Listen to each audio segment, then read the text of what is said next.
Selamat siang, Pak Mega dan kawan-kawan. Pada siang hari ini saya akan mempresentasikan analisa dan tantangan manajemen sosial media dalam sebuah industri. Di sini yang saya bawakan adalah PT Mayora.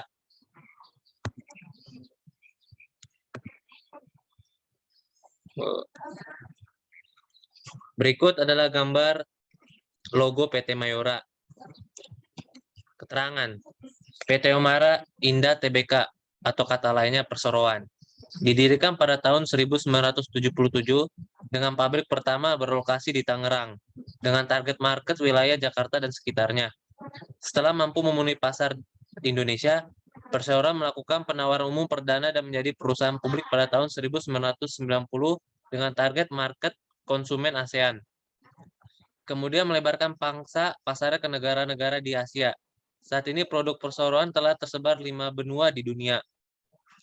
Sebagai salah satu fast-moving consumer good companies, PT Mayora Indah Tbk telah membuktikan dirinya sebagai salah satu produsen makanan berkualitas tinggi dan telah mendapatkan banyak penghargaan.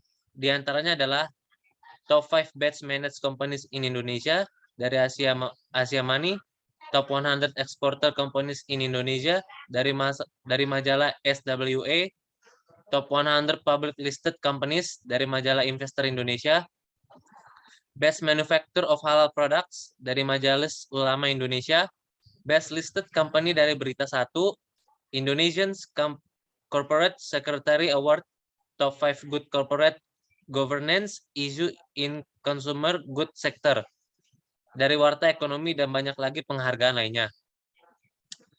Target market yaitu anak kecil, remaja, hingga orang dewasa. Positioning marketnya yang pertama, menanamkan kepada benak konsumen bahwa PT Mayora merupakan tempat yang menyediakan snack yang cocok buat dijadikan makanan ringan. Yang kedua, produk yang dihasilkan Mayora mutu dan kualitas terjamin, harga murah dan halal. Berikut adalah sosial media PT Mayora, ada Instagram dan Facebook.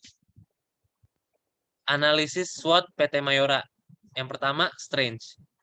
Fasilitas produk yang tidak hanya canggih tapi juga modern dan besarnya kapasitas produksi yang dimiliki.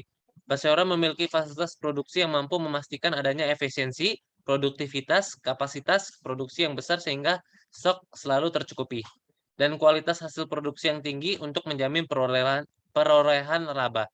Yang kedua, penghematan yang dilakukan di berbagai divisi perseroan untuk menekan biaya yang dikeluarkan dan meningkatkan profitabilitas.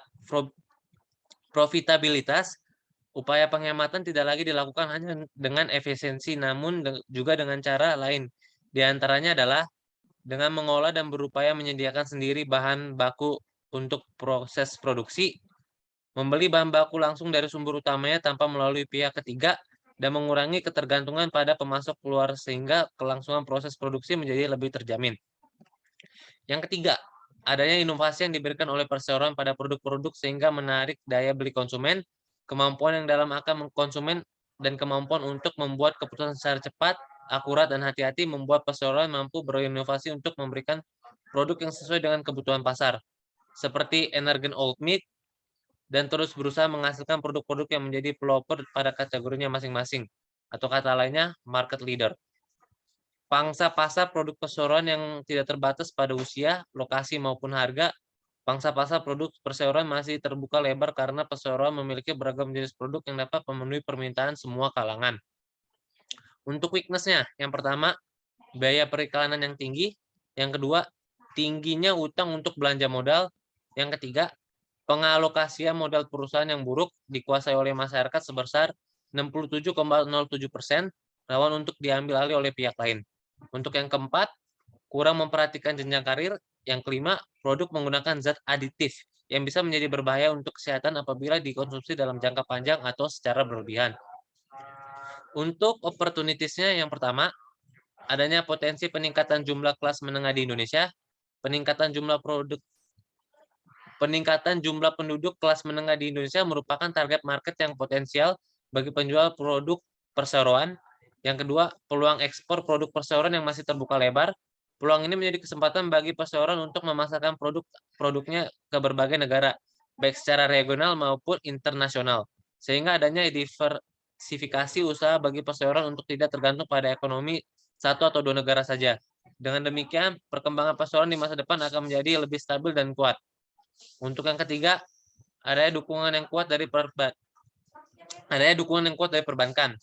Berkat reputasi baik yang terjaga hingga saat ini, perseroan juga mendapatkan dukungan keuangan yang kuat dari perbankan untuk mempertahankan kesepakatan berinvestasi dan bertumbuh sehingga tidak akan terjadi stagnasi pertumbuhan yang diakibatkan dan kurangnya terlambatnya peningkatan kapasitas produksi.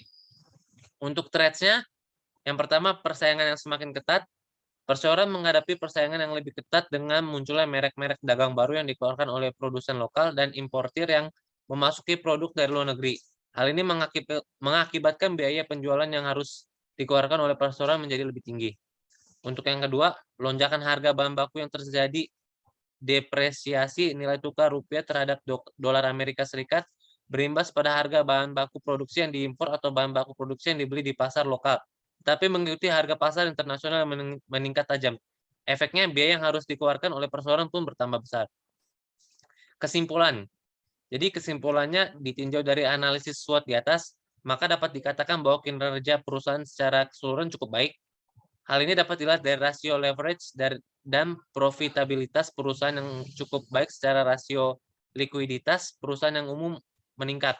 Tetapi perusahaan harus lebih memperhatikan cash rasionya, sedangkan pada rasio aktivitas, kinerja perusahaan dapat dikatakan kurang baik. Hal ini dapat dilihat dari besar jumlah piutang yang dimiliki oleh perusahaan yang menyebabkan jumlah kas sedikit dan semakin lamanya perputaran piutang. Selain itu, jumlah penjualan yang mengalami penurunan juga menjadi salah satu faktor yang membuat rasio aktivitas perusahaan menjadi buruk. Sekian dan terima kasih. Apabila ada kesalahan dari perkataan saya minta maaf.